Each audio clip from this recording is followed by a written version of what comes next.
बाबू, हम लोग पिछले क्लास में यहाँ तक कंप्लीट कर लिए थे घोष वर्ण तक, है ना। घोष वर्ण में हम लोग यहाँ तक जाने थे कि स्पर्श व्यंजन के पांचों वर्गों के तीसरा, चौथा और पांचवा वर्ण को घोष वर्ण में शामिल किया गया है। सभी स्वर को घोष वर्ण में शामिल किया गया है। और हम लोग ये भी जाने थे कि ऊष्म व्यंजन के मात्र एक अक्षर केवल ह को घोष वर्ण में शामिल किया गया है।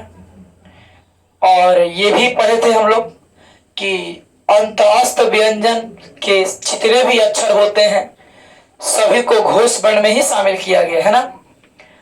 तो जैसे में कौन कौन है, य, र, ल, व और ग, घ, अंग, जझ, डढन, दधन और बभम, है ना। आज हम लोग इस वीडियो में जानेंगे कि अघोष वर्ण क्या है।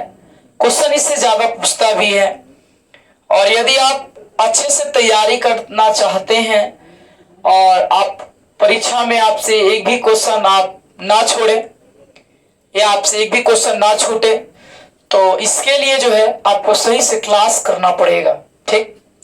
तो हम लोग आइए जानते हैं कि अघोष वर्ण के बारे में। कॉपी में इसे अच्छे तरीके से नोट कर लीजिएगा बाबू, ताकि आपको इसे मतलब दिक्कत ना हो, कोई दिक्कत परेशानी ना हो। और जहां पे समझने में कोई दिक्कत हो आप कमेंट बॉक्स में लिखेंगे, इसका जवाब आपको मिल जाएगा। तो यहाँ पे है ऐसे, इसको रोक करके एक फोटो खींच लीजिए, स्क्रीनशॉट लेकर फिर लिख लीजिए कॉपी में। हम जब कभी भी पढ़ाएंगे तो आपको इतना भर बताएंगे कि दिक्कत ना हो, ठीक है। और एक जब आप मेहनत करिएगा तो थोड़ा डाउट रहेगा, ठीक है। और हम इतना भर पढ़ाते हैं कि आपके मन में एक भी डाउट ना रहे।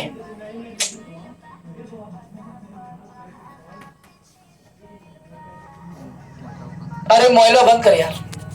इसमें ही कि आप अगर सही से वीडियो को देख लेते हैं, ठीक, स्किप करके ना देखिएगा। स्किप माने होता है उछाल करके, भगा भगा के, उसमें आपको दिक्कत होगा। यहाँ थोड़ा सा स्पीड कर सकते हैं, समझने में थोड़ा सा लगे कि बोरिंग ऐसा, तो आप स्पीड करके देख सकते हैं, कोई दिक्कत नहीं है। तो वही बोला गया है कि आज हम लोग ये जानेंगे अघोष वर्ण क्या है।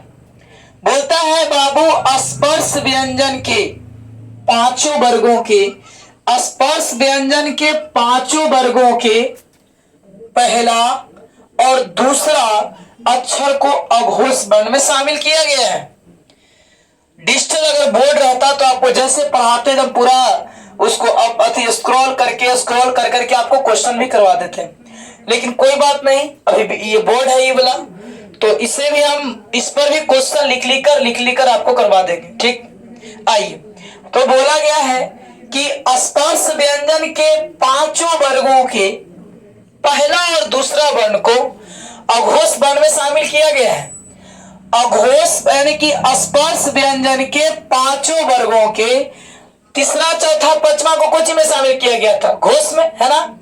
तो स्पर्श व्यंजन के पांचों वर्गों के पहला और दूसरा अक्षर को अघोष वर्ण में शामिल किया गया, यानी कि अघोष वर्ण कहलाता है। ऊष्म व्यंजन के मात्र 3 ही अक्षर को अघोष वर्ण में शामिल किया गया है। अब देखिए बाबू, ऊष्म व्यंजन में कितने थे? 4 थे ना। और क्या क्या थे? तलाबी स, मूर्धन्य स, दंती स और ह। तो घर में मानते हैं कि 4 गो परिवार है और 4 गो में से एक गो चल गए शादी में, तो कितने लोग बचे? 3 गो ना। तो उसी तरह से यानी कि ऊष्म व्यंजन के मात्र 3 अक्षर अब कहां बच गया? अघोष में। तो ऊष्म व्यंजन अह तो चले गया था अघोष में, तो अघोष में क्या को बचा? 3 को बचा। और ये ग घ अंग तो चल ही गया, लास्ट वाला ग घ अंग समझ, तो बचा कौन? पहला दूसरा। तो वही बोला गया कि स्पर्श व्यंजन के पांचों वर्गों के पहला और दूसरा वर्ण को यानी कि अक्षर को घोष वर्ण में शामिल किया गया है। अब स्पर्श व्यंजन की संख्या कितने होते हैं? 25, क से लेकर के म तक। क के कवर्ग, च के चवर्ग, त के टवर्ग, त के तवर्ग, प के पवर्ग बोलते हैं। और ऊष्म व्यंजन के मात्र 3 अक्षर को शामिल किया गया कौन व्यंजन में बाबू? ऊष्म व्यंजन में। तलाबी स, मूर्धन्य स और दंती स। और कुल अगर पूछे आपसे कि भी बहुत इंपॉर्टेंट है बाबू सभी क्लासों के लिए, अपर लेवल हो या लो लेवल हो, ऊष्म व्यंजन की कुल संख्या कितना होता है? तो 13 होता है। अब आप जोड़ लीजिए 2 4 6 8 10 और 3 को इधर हो गया 13, तो ऊष्म व्यंजन की संख्या कितना हो गया? तो 13 हो गया। किसी को कोई दिक्कत बाबू नहीं ना? आइए अब आपका ये खत्म हो गया वर्ण। वर्ण में देखिए आपको क्या क्या खत्म कर दिए। वर्ण में आपको बता दिए कि वर्ण क्या है, ये आपको पढ़ाई हो गया।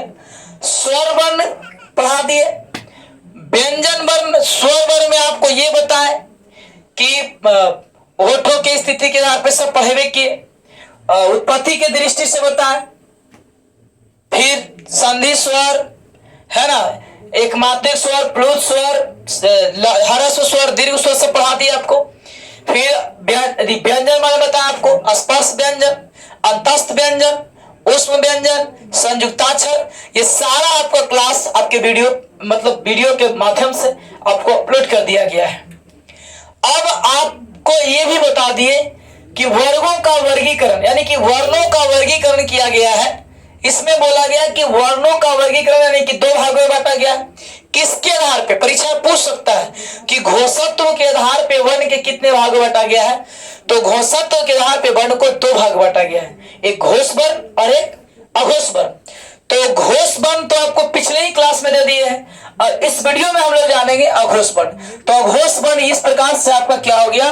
कंप्लीट कि ऊष्म व्यंजन के स्पर्श व्यंजन के 5 वर्गों के पहला और दूसरा अघोष में, और ऊष्म व्यंजन के मात्र 3 अक्षर को कुछ में अघोष में। इस प्रकार से ऊष्म व्यंजन की कुल संख्या कितने होते हैं बाबू? तो 13 होते हैं। क्लियर? अब आगे कहा गया है क्या कि प्राणत्व के आधार पर, यह बहुत डीप में जा रहा है आपका सिलेबस।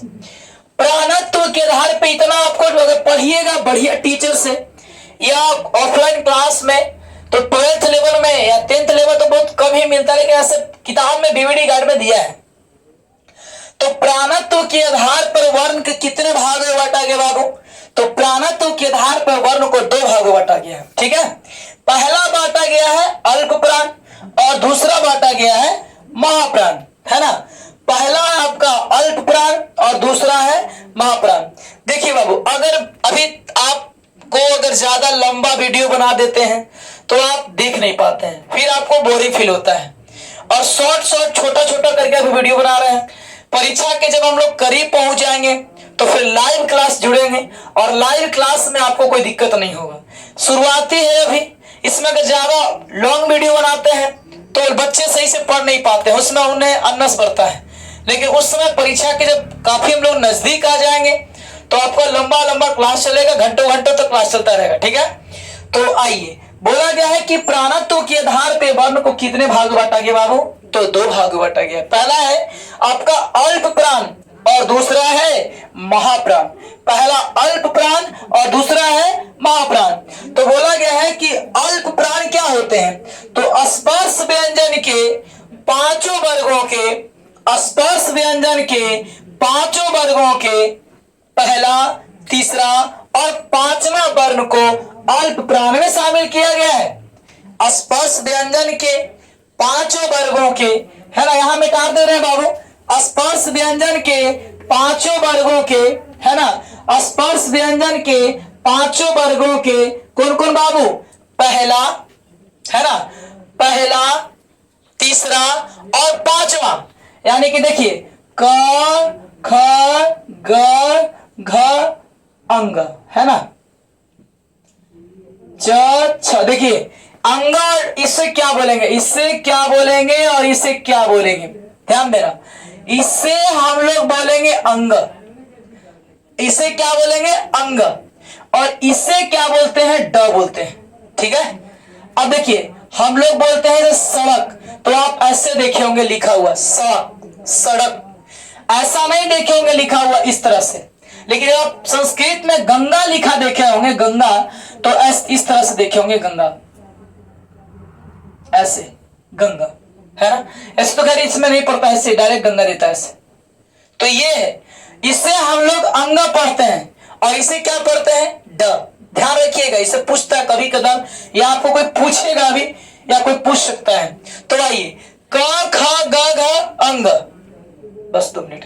क ख ग घ अंग, च छ ज झ इय, ट ठ ड ढ टोरगिना, त थ द ध न, और प फ ब भ म।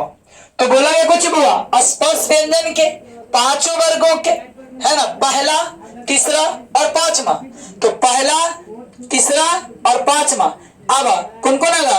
क ग अंग होता है यहाँ, क ग अंग अंग, क ग अंग, च ज इय, ट ड न, त द न, प ब म। आइए, यही ना है बहुआ।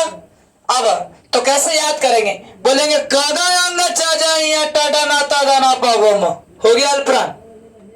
क ग अंग च ज इय ट ड न त द न प ब म। ठीक है, क ग अंग च ज इय ट ड न त द न प ब म। क ग अंग च ज इय ट ड न त द न प ब म, है ना। ये हमारा अल्प प्राण है। स्पर्श व्यंजन के 5 वर्गों के पहला, तीसरा और पांचवा को बोला गया, कोचि में शामिल किया गया अल्प प्राण में। और है उसे हम लोग अगले वीडियो में जानेंगे, है ना। कोचि बाबू, क ग अंग च ज इय, याद कर लो, क ग अंग च ज इय ट ड न त द न प ब म। क ग अंग च ज इय ट ड न त द न प ब म, है ना। क ग अंग च ज इय ट ड न त द न प ब म, क ग अंग च ज इय ट ड न त द न प ब म। ठीक है, और इस प्रकार से आज का क्लास यहाँ तक रहने देते हैं। फिर हम लोग अगले वीडियो में जानेंगे अल्प प्राण के बारे में और डीप। ठीक है, फिर मिलेंगे हम लोग नेक्स्ट वीडियो में।